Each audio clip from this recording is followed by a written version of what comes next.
हमारे साथ आज जो जुड़े हुए हैं वो के न्यूज इंडिया टीवी चैनल है। वहां से हमारे साथ जुड़े हुए हैं चौधरी शीरफ साहब, जो वरिष्ठ पत्रकार हैं और काफी टाइम से एक्टिव हैं।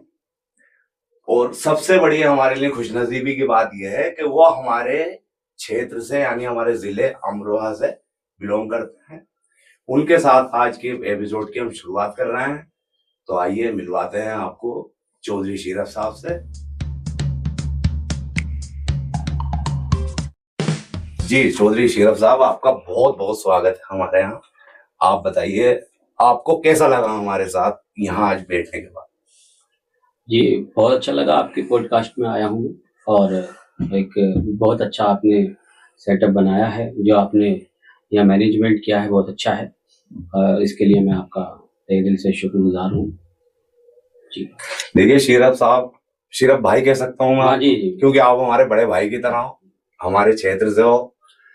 तो शीरफ भाई, सबसे पहले तो आप अपनी जर्नी के बारे में थोड़ा सा हमें बताइए, अगर बता सकते हैं, कोई एतराज ना हो। जी बिल्कुल। मेरी जर्नी असल में क्या है कि मैं यहीं अमरोहा के ढबारसी का रहने वाला हूँ और मैंने पत्रकारिता लगभग बहुत ज़्यादा समय नहीं हुआ है, लगभग 8 साल पहले मैंने पत्रकारिता शुरू की थी।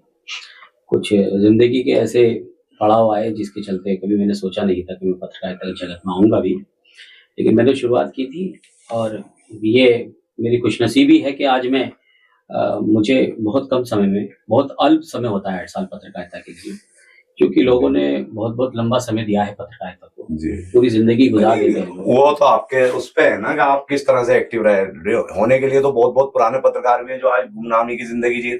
जी बिल्कुल बिल्कुल, आप सही कह रहे हैं। लेकिन ये अल्लाह का बहुत बड़ा करम है मेरे साथ में कि मैं बहुत जितने कम समय हुआ है मुझे, उसको देखते हुए मुझे काफी लोग जानते हैं। जनपद ही नहीं, अन्य जनपदों में भी मुझे जानते हैं आज। तो ये मेरे लिए खुश नसीबी है। और मैं कहीं ना कहीं जब समाज में कुछ चीजें जुड़ी हुई होती हैं जो पत्रकारिता से जुड़ी होती हैं, चाहे वो किसी भी समाज का मुद्दा उठाना या निष्पक्ष पत्रकारिता करना, निडर निर्भीक होके। अच्छा, आप पे कोई प्रेशर रहता है किसी तरह का, प्रशासन का या राजनेताओं का या फिर टीवी, मतलब आपके न्यूज चैनल का, क्या भाई इस दायरे में रहना है? जी बिल्कुल, बहुत अच्छा सवाल है आपका। ये सारी चीजें रहती हैं पत्रकारिता में, बहुत इसमें मेंटेन करके चलना होता है और बहुत जिम्मेदारी और जोखिम भरा पेशा है ये। इसमें ये देखना होता है कि हमें कहीं ना कहीं पुलिस से भी अपना समन्वय बना के चलना होता है। कहीं ऐसी हम चीज कोई ना कर दें जो सही नहीं हो या गाइडलाइन के विपरीत हो या बाहर चली जाए गाइडलाइन के। और कहीं ना कहीं हमें ये भी देखना होता है कि कई बार ऐसी चीजें होती हैं पॉलिटिक्स से भी, राजनेताओं से जुड़ी हुई, खबरों से जुड़ी हुई, कि कहीं कोई चीज ऐसी भ्रामक खबर हमारे द्वारा प्रसारित न की जाए। ऐसे में बहुत बड़ी चुनौती है पारदर्शिता और सही खबरों को दिखाया जाना, सही लोकेशन, सही सच्चाई क्या है इसमें, कहीं कोई एडिट तो नहीं है कोई चीज या यही तो है। तो ये सारी चीजें आती हैं और इन्हें इन सारी चुनौतियों का सामना तो करना होता है। आजकल जो पत्रकारिता का स्तर गिरा है, ये आजकल बहुत ज्यादा चल रहा है इस टाइम। इसके बारे में आप क्या करना चाहते हैं? देखिए, पत्रकारिता का स्तर नहीं गिरा, बल्कि हमारी जो सोचने की जो इच्छा शक्ति है वो बदल गई है हमारी, और जो सोचने का नजरिया है वो बदला है। क्योंकि हम जिस चीज को जैसे भी सोचते हैं, फर्ज करिए कि आप कहीं मुझसे कोई ये कहता है कि आप सही आदमी नहीं हैं, और मुझे उसमें अपना भी विवेक लगाना होता है कहीं ना कहीं। आई मीन मुझे अपना भी माइंड सेटअप करना होता है। ये मुझे चाहिए कि आप जो दूसरा कोई कहता है आपके बारे में कि आप सही नहीं हैं, तो मुझे ये परखना चाहिए, जांचना चाहिए कि आप वाकई में सही नहीं है या क्यों सही नहीं है। ये सारी चीजें सोचने के बाद ही हम किसी को जज करने का अधिकार है, हमारे पास राइट है। और अगर हम किसी के कहने से और या उसके जज करने भर से ही हम हामी भर दें, तो ये कहीं मतलब ये एक समझदारी का सूद नहीं देंगे। दूसरी चीज ये है, समाज में नकारात्मक और सकारात्मक दोनों तरह के जो सोच वाले लोग हैं वो रहते हैं। और ऐसे में जो कुछ लोगों का कुछ मानना होता है, समाज कहीं कुछ किसी चीज को गलत बताता है, कहीं किसी चीज को सच को गलत भी बताता है, कहीं गलत को सही बताता है। ये अपना अपना नजरिया है। बाकी अगर स्तर की बात की जाए तो मीडिया या पत्रकारिता चौथा स्तंभ है। हमारे देश का। और इसमें हमें ये चाहिए, जितने भी मुझसे वरिष्ठ पत्रकार हैं, बहुत ऐसे तमाम नाम हैं, और जो मुझसे बड़े भी हैं, उनको ये चाहिए कि हमें जो है सच्चाई के नजदीक रह के निर्भीक और निष्पक्ष पत्रकारिता करनी चाहिए। जी। अच्छा, आपको ये कब लगा कि अब मैं पत्रकारिता करूं? किस चीज ने आपको ज्यादा उकसाया इस चीज के लिए कि अब मुझे करना चाहिए ये काम? जी, बहुत अच्छा सवाल है। कई बार ऐसा होता है कि जब हम देखते हैं, जब जमीनी स्तर पे हम देखते हैं, तो कई बार लोग न्याय को भटक रहे होते हैं, और जो पॉलिटिशियन होते हैं, चाहे वो छोटे स्तर से बड़े स्तर तक आप देखें, तो वो उनका सिर्फ वो कहीं न कहीं वोटों के लिए या अपने निजी फ़ायदे के लिए उन्हें इस्तेमाल करते हैं। लेकिन जो गरीब तबके के लोग होते हैं, जो मजबूर होते हैं, जैसे आप आसान भाषा में ये समझिए कि किसी के कोई एक वृद्ध महिला है, कोई बूढ़ी औरत है, उनका कोई भी उनके वो है नहीं, ना ही उनके कोई बेटा है, घर पे कोई नहीं है, और उन्हें कोई अपना सरकारी दफ़्तर का काम, तो ऐसे में कोई भी उनके साथ में नहीं आता है। लेकिन हाँ, उस समय ज़रूर आते हैं ये पॉलिटिशियन लोग, जब कहीं न कहीं चुनाव नज़दीक होता है। तो मुझे ऐसा लगा कि हमारे जो क्षेत्र में मैं इतना बड़ा तो नहीं हो सकता कि मैं किसी पूरे ज़िले की समस्या का कहीं समाधान कर सकता हूँ, या पूरे देश की, या यूँ कहिए पूरे प्रदेश की। लेकिन हाँ, मैं इतना तो मैं कह सकता हूँ कि अगर मैं किसी एक गाँव की भी एक समस्या का हल कर दूँ और उसमें सहायक बनूँ, तो मेरे लिए वो ऐसा ही होगा कि जैसे मैंने किसी प्रदेश की एक अच्छे इंसान होने की भूमिका निभाई है। बस इसी इन सारी चीज़ों से प्रेरित होकर मुझे लगा कि कहीं न कहीं ये एक ऐसा स्रोत है, इस स्रोत के ज़रिए हम किसी का भला कर सकते हैं, किसी का काम आ सकते हैं। बस यही सोचकर मैंने पत्रकारिता शुरू की, और कोई मेरा मकसद नहीं। अच्छा, कहीं ऐसा हुआ कि आप कोई रिपोर्टिंग के लिए गए कहीं किसी जगह, किसी घटना स्थल पे, या फिर किसी भी सिलसिले में, वहां कहीं विरोध हुआ हो पत्रकार देख के? क्योंकि आजकल तो बहुत देखने को मिलता है, वीडियो आती रहती है सोशल मीडिया पे कि इस पत्रकार का गोदी मीडिया करके विरोध कर दिया कभी। मतलब छोटे छोटे जो न्यूज चैनल वाले हैं, यहाँ तक के जो यूट्यूब चैनल वाले हैं, उन तक का विरोध होते हुए मतलब वीडियो देखी है हमने। कभी आपके साथ हुआ इस तरह का कि कोई विरोध का सामना करना पड़ा हो? ये देखिए, बिल्कुल ऐसा है कि जो यूट्यूबर्स हैं आज हमारे इस पे समाज में, तो कहीं न कहीं उनका एक क्राइटेरिया होता है, और उसमें जब वो उस क्राइटेरिया से बाहर जाके पत्रकारिता करते हैं, तो उनका एक ऑथेंटिक तो होते नहीं हैं वो। ऐसा मानिए आप कि जिसका कोई प्रशासन की नज़र में कोई वैलिड ना हो वो, तो वो कुछ भी अगर कहें, जो पत्रकारिता की गाइडलाइन है, उनसे बाहर जाकर अगर वो पत्रकारिता करते हैं, तो ऐसे में कहीं न कहीं विरोध होना लाज़मी है। विरोध मतलब पब्लिक के द्वारा तो बड़े-बड़े न्यूज़ चैनल वाले जो हैं, आज तक वालों का भी बकाया था, कौन सा है वो, न्यू भारत टाइम्स है, कुछ इस तरह से है, और भी हैं। अब यहाँ सही नाम लेना सही भी नहीं, मतलब उन लोगों को भी भगाया गया पब्लिक की तरफ से। तो कहीं ऐसा होता ना, वो तो बस ये देख लिया गया ये पत्रकार है, अब ये तो नहीं मतलब कि ये निष्पक्ष है या किसी का पक्षपाती है। तो इस तरह से कहीं कोई मतलब कोई इस तरह का आया हो? कई बार ऐसा होता है कि जैसे कहीं ऐसी कोई खबर होती है जिसमें पत्रकार समझ तो पाते हैं कि इसमें सच्चाई क्या है, लेकिन कहीं कुछ मजबूरी कहिए या कुछ भी प्रेशर कहिए, कुछ भी कहिए, उसके चलते वो उस पूरी जो ईमानदारी के साथ पत्रकारिता को अंजाम नहीं दे पाते। अच्छा, प्रेशर कितना रहता है आप लोगों पर इस पत्रकारिता का, सच्चाई की खबर दिखाने के लिए? नहीं, ऐसा कोई प्रेशर नहीं होता, लेकिन हाँ, इतना ज़रूर होता है कि अगर हम किसी जिम्मेदार चैनल में काम करते हैं रह करके, तो उनकी उसकी कुछ गाइडलाइंस होती हैं।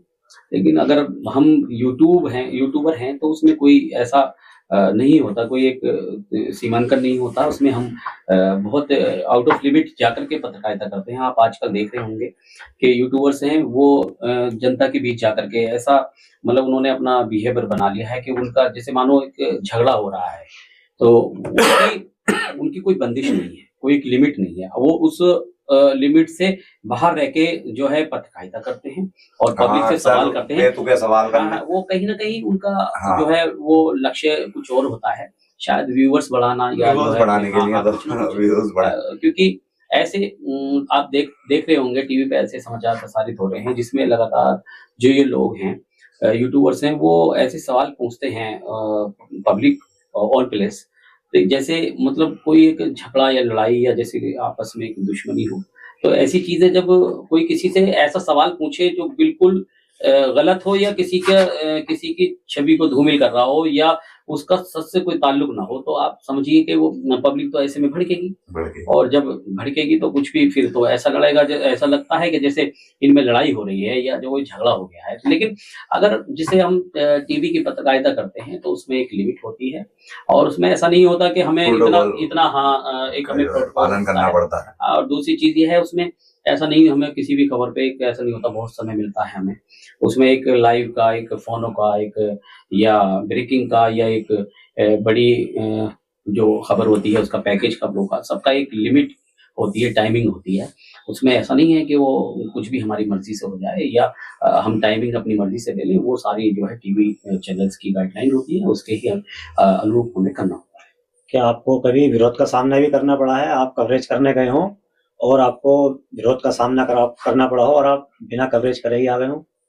देखिए कई बार ऐसा होता है जैसे कहीं कोई एक्सीडेंट हुआ, अब उसमें एक्सीडेंट में हम कवरेज करने गए, उस दौरान बहुत भीड़ इकट्ठा है और भीड़ जो है उसका ये पता नहीं होता। अब हमें कोई ऐसा तो यूनिफॉर्म तो होती नहीं है पत्रकारों की, तो अब कई बार हमारी जो पहचान होती है, जैसे हम सब लोग नहीं जानते हैं ना पब्लिक में हमें, कुछ लोग ऐसे होते हैं जैसे कहीं एक्सीडेंट हुआ उसमें जो है तमाम अलग अलग तरह के अलग अलग लोग होते हैं और वहाँ विरोध प्रदर्शन हो रहा है या पुलिस के खिलाफ नारेबाजी या जो है जिस किसी और के जिससे एक्सीडेंट हुआ है छोटे वाहन का, किसी बड़े वाहन वाले के खिलाफ नारेबाजी विरोध प्रदर्शन वो दर्ज करते हैं। ऐसे में जब हम लोग जाते हैं तो हमारी कोई ऑथेंटिक ऐसी पहचान नहीं होती है, एक माइक आईडी से ही हमें पहचाना जाता है। फर्ज करिए अगर हमारे हाथ में वो माइक आईडी नहीं है तो हमारी कोई पहचान नहीं होगी उसमें। ऐसे में कई बार जब हम कैमरा ऑन करते हैं तो ऑन कैमरा पे जो महिलाएं होती हैं जो या फिर जो ऐसे होते हैं लोग, कई बार उनमें लोग कुछ शराबी भी होते हैं, नहीं दुखी भी होते हैं, दुखी भी होते हैं। कई बार लोग ऐसे होते हैं कि उन्होंने कहीं ना कहीं ड्रिंक की होती है तो ऐसे में विरोध हो जाता है। और लेकिन हाँ जब हम अपना हमारे साथ में अगर हमारी चैनल्स की आईडी है और हमारे हाथ में हो तो उसमें कहीं ना कहीं चाहे विरोध भी लिहाज करते हैं, लोग भी लिहाज करते हैं, उसमें करते हैं वो तो, लेकिन बस और इससे ज्यादा कोई पहचान नहीं होती है पत्रकार की। लेकिन हाँ ये है कि अपना जो उसका एरिया होता है उसमें उसकी फेस वैल्यू रहती है। अच्छा ये राजनीति का जो है ये पॉलिटिकल पार्टियों का प्रेशर रहता है क्या? ये जैसे देखिए पॉलिटिकल पार्टियों की अगर बात हम करें तो पॉलिटिकल पार्टियों का कोई पर्टिकुलर ऐसा प्रेशर नहीं रहता है। और हाँ इतना ज़रूर है कि कहीं ना कहीं अगर कुछ पत्रकार ऐसे होते हैं कि जिन्हें अपनी लोकप्रियता हासिल करने के लिए या उनका उस जो पत्रकारिता है उसे अगर कोई व्यवसाय के शक्ल में काम कर रहा है, ऐसे लोगों पे प्रेशर रहता है। ज्यादातर बड़े न्यूज चैनल तो लगभग, मैं यहाँ बड़े न्यूज चैनल की बात तो नहीं करूंगा, लेकिन हाँ इतना जरूर है कि वो एक बड़े स्तर की चीज है। लेकिन अगर बात एक रीजनल की जाए तो इतना अगर ऐसा कोई पॉलिटिकल प्रेशर नहीं होता है कि जिससे हम पत्रकारिता नहीं कर सकते। हाँ कुछ चीजें ऐसी होती हैं कि कहीं ना कहीं उनको सोच समझकर और जो है उनको देखकर पत्रकारिता करनी होती है। अच्छा आप जो है पत्रकारिता में किसको आइडियल मानते हैं अपना? देखिए वैसे मैं आइडियल तो ऐसे कई वरिष्ठ पत्रकार हैं जो इस देश के जाने माने पत्रकार हैं, जैसे रवीश कुमार जी और जो इंडिया टीवी के वरिष्ठ पत्रकार रजत शर्मा जी, आज ऐसे बहुत पत्रकार हैं। लेकिन जो मुझे इस पत्रकारिता में लेकर के आए तो ताबिश कमाल हैं जो हमारे बड़े भाई हैं और जेके न्यूज़ में मैं पहले काम करता था और वही मुझे पत्रकारिता में लेकर के आए और मैं उन्हें अपना आदर्श मानता हूँ। और जो आज मैं कहीं ना कहीं एक छोटा सा पत्रकार बना हूँ तो कहीं ना कहीं उन्हीं के जरिए ये कुछ संभव हो पाया जी। अच्छा, आपको जो है तहसील अध्यक्ष बनाया गया था, उस टाइम आपने क्या उपलब्धि हासिल की और जमीनी स्तर पर किन किन मुद्दों को उठाया? देखिए, रजिस्ट्रेड प्रेस क्लब है यहाँ अमरोहा का, उसका पिछले 2 साल पहले मुझे तहसील अध्यक्ष हसनपुर बनाया गया था। और जब तहसील अध्यक्ष बनाया गया था तो हालांकि वो ज़्यादा दिनों तक मैं नहीं रहा था, लेकिन हाँ, मैंने उस टाइम पे बहुत प्रयास किया था कि जो जनता के मुद्दे हैं और उन्हें बिल्कुल ईमानदारी के साथ उठाया जाए। और मैंने अपनी बात को रखते हुए उस समय भी सारी जो मीटिंग्स हुई थी उनमें भी कहा था कि जो पत्रकारों के हित में भी इसमें काम होना चाहिए, क्योंकि पत्रकार की आप देखिए कोई जॉब तो होती नहीं है, ना उससे सैलरी मिलती है, और जब इसमें मिलना भी कुछ नहीं है, लेकिन फिर भी पत्रकारिता लोग करते हैं, जब एक बार जुड़ जाते हैं तो करते रहते हैं। आप ये देखिए कि अगर इतनी जिम्मेदारी का काम है कि एक पत्रकार जिसके घर में शादी भी होती है और जैसे कहीं उसे जाना भी होता है, लेकिन अगर उसका फोन आ जाए कि फला जगह ये घटना हो गई, बड़ी घटना हो गई, तो उसे जाना पड़ता है। ऐसे में मैंने कई बार जो हमारे जिलाध्यक्ष रहे पूर्व में भी, मैंने उनसे यही कहा कि कुछ न कुछ इसमें एक मीटिंग के जरिए बात रखी जाए कि पत्रकारों के हित में, जैसे उनके कभी कोई दुर्घटना हो जाती है उनके साथ में, तो एक वहाँ उनके इलाज के लिए कुछ जिम्मेदारी होनी चाहिए जरूर जिलाध्यक्ष की, और कुछ ना कुछ उसका जो एक कोषाध्यक्ष बनाकर कुछ पैसा भी जमा हो। और जो यहाँ बड़े पॉलिटिशियन है उनसे हमने बात भी रखी थी कि यहाँ पे एक पत्रकारों के लिए एक जनपद अमरोहा में एक कार्यालय बने, जिसमें कि कोई भी हम प्रेस कॉन्फ्रेंस मीटिंग या किसी भी मुद्दे पर हम बात करने के लिए इकट्ठा हो सके। पर्टिकुलर अभी ऐसा कोई अमरोहा में ऐसी कोई हॉल नहीं बना है और अभी तक कुछ ऐसा हुआ नहीं है। फिर उसके बाद में जिलाध्यक्ष जो थे हमारे, उनकी तबीयत खराब हो गई, फिर नए जिलाध्यक्ष बने अभी पिछले साल प्रदीप प्रजापति जी। अब ये हम लगातार मुद्दा ये उठाते रहते हैं कि कुछ ना कुछ पत्रकारों के हित में भी जरूर काम होना चाहिए जी। अच्छा, ये आपका जो काफी टाइम का ये समय है, इसमें कोई घटना आपके साथ ऐसी हुई हो जो कि आपको बहुत याद आती हो या बहुत गर्व होता हो उस चीज को कवरेज करके आपको? हाँ, ऐसा होता है, कई घटनाएं ऐसी होती हैं जो हमें सबक भी मिलता है। जैसे एक घटना है, जब ये लगभग 3 साल पहले की घटना है, 3 या 3.5 साल पहले की घटना है।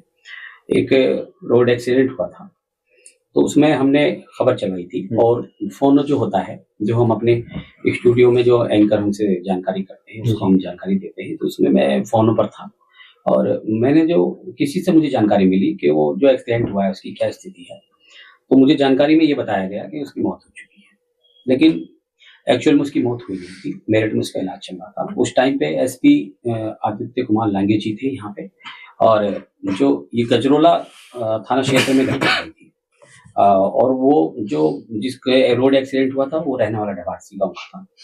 तो उसमें मैंने फोनों में जब मुझसे जानकारी ली गई तो मैंने जानकारी दी कि वो उसकी मौत हो चुकी है, जिसका रोड एक्सीडेंट हुआ है, लेकिन उसकी मौत हुई नहीं थी। अब जो वो खबर चली तो उस समय मैं समझता हूँ अरियंत कुमार जी थे थाना अध्यक्ष, उनका मेरे पास फोन आया। उन्होंने कहा कि आपने जो खबर चलाई है वो जिसमें आप ये जानकारी दे रहे हैं कि उसकी मौत हुई है, उसकी मौत नहीं हुई है एक्चुअली में, आप उस खबर को हटा दीजिए और डिलीट करवा दीजिए अपने लोगों से कहते हैं, और थोड़ा ध्यान रखिए, क्योंकि जो टीवी चैनल होते हैं उनपे जो खबरें प्रसारित होती हैं उसमें पूरा देश देखता है हमें।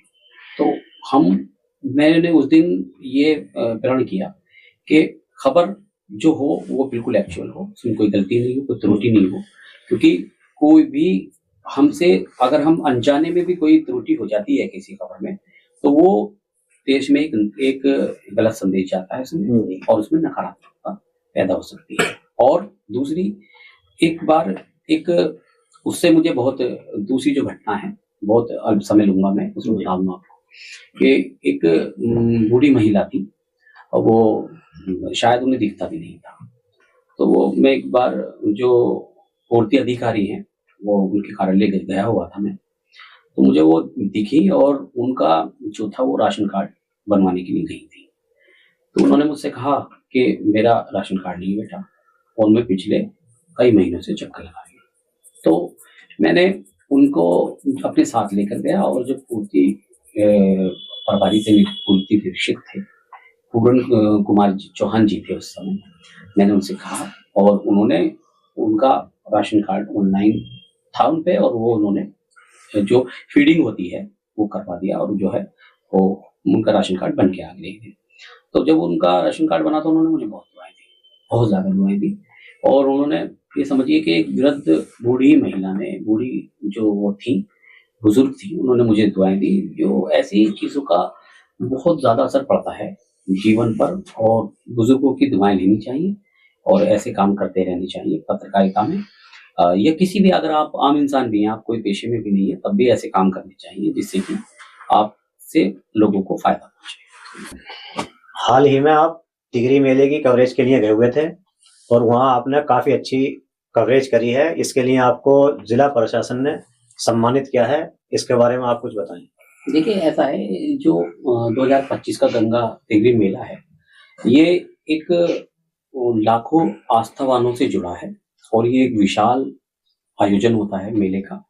इसमें तमाम प्रशासन, कई जिलों का प्रशासन रहा है, और इसमें कई हजार पुलिसकर्मी समेत, और इसमें पत्रकारिता का भी, एक पत्रकारों का बहुत बड़ा योगदान रहा है और बहुत चुनौतीपूर्ण रहा है, क्योंकि लगभग 35 लाख श्रद्धालु जो गंगा टिहरी मेले में आए, उनकी सुरक्षा दृष्टि से अगर जैसे पुलिस प्रशासन ने काम किया और उनका समन्वय हम लोगों ने किया, तो ये जो सम्मान है ये किसी खास मेरा नहीं, ये एक पत्रकारिता का सम्मान है। और इसमें जितने भी पत्रकारों ने, हमारे साथी पत्रकारों ने उत्कृष्ट कार्य किया है, अच्छा पुलिस को योगदान दिया है, उसके लिए सम्मानित किया गया है। इसके लिए मैं जिला अमरोहा प्रशासन का धन्यवाद करता हूँ, अपने साथियों की तरफ से भी जिला अमरोहा प्रशासन का धन्यवाद करता हूँ, क्योंकि इसमें पत्रकारों को जो है वो अहम योगदान रहा है। प्रशासन की तो जिम्मेदारी थी, लेकिन पत्रकारों ने जैसे इतनी जनता का होना और वहां पे नेटवर्क ना होना, ये एक बहुत चुनौतीपूर्ण कार्य था।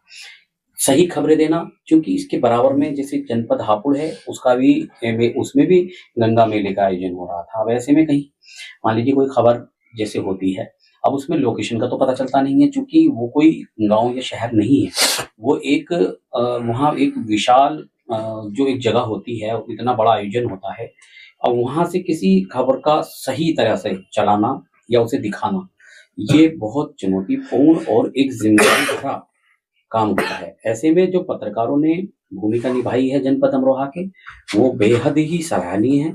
और मेरे साथ साथ जो जितने भी पत्रकारों को यहाँ पे सम्मानित किया गया है, ये उनका हक है। और ये जो जिम्मेदारी निभाई है पत्रकारों ने, ये बहुत जोखिम भरा जिम्मेदारी भरा। आज के दौर में जो यूट्यूब का इस टाइम न्यूज चैनलों का ट्रेंड चल रहा है, इसमें जो हमारे व्यूवर्स नई पत्रकारिता में आना चाहते हैं, उनके लिए आप क्या संदेश देना चाहते हैं? मैं उनके लिए संदेश देना चाहूंगा कि कोई भी ऐसा कार्य न करे, सच्ची पत्रकारिता, जमीनी स्तर से पत्रकारिता करें और सच के नजदीक रह के पत्रकारिता करें। और पत्रकारिता करना कोई बुरा काम नहीं है, करना चाहिए। इसमें कोशिश ये की जाए कि हम पढ़ लिख के पत्रकारिता की तरफ जाएं और जो सच्ची खबरें हैं, भ्रामक खबरों से बचें और झूठी लोकप्रियता से बचें। मेरे अपने जितने नौजवान साथी हैं जो कहीं ना कहीं पत्रकारिता से प्रेरित हैं या पत्रकारिता में आना चाहते हैं, वो ये समझ लें कि ये बहुत ही जिम्मेदारी से भरपूर काम है। इसे अपनी बेकार की लोकप्रियता से ऐसा कोई कार्य न करें जिसका भविष्य बहुत छोटा हो। इस तरह से पत्रकारिता को करें जिससे आने वाला उनका भविष्य बहुत अच्छा हो, उन्हें लोग पहचाने, और पहचाने तो इस शक्ल में पहचाने कि भाई ये अच्छा पत्रकार है और ये जनता के बीच में रह के जनता के मुद्दे उठाते हैं और जनता को इस शख्स की पत्रकारिता से फायदा पहुंचता है। सीधा यही मेरा संदेश है। अच्छा, हमारे व्यूअर्स से आप कुछ कहना चाहते हैं?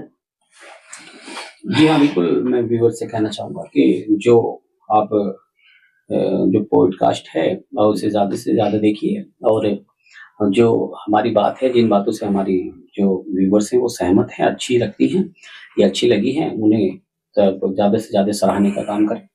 और जो अच्छे पॉडकास्ट हैं या अच्छी खबरें हैं, जी। उन पर ज़्यादा से ज़्यादा जो है उन्हें बढ़ावा दें, उन्हें ज़्यादा से ज़्यादा लोगों में जो है शेयर करें, जिससे कि अच्छी खबरें समाज में जाएँ, अच्छा जो है वो संदेश जाए। इससे कहीं न कहीं सकारात्मकता बढ़ती है और आपस में जो परस्पर निर्भरता बढ़ती है और जनता के बीच में आपस में जो कहीं अच्छी पत्रकारिता से कोई संदेश जाता है, तो उसमें कहीं न कहीं मतभेद भी कम होते जाते हैं। जी। अच्छा, मैं आपका तहे दिल से शुक्रिया अदा करता हूँ कि आपने अपने कीमती वक़्त में हमें थोड़ा-सा टाइम दिया, उसके लिए बहुत-बहुत शुक्रिया।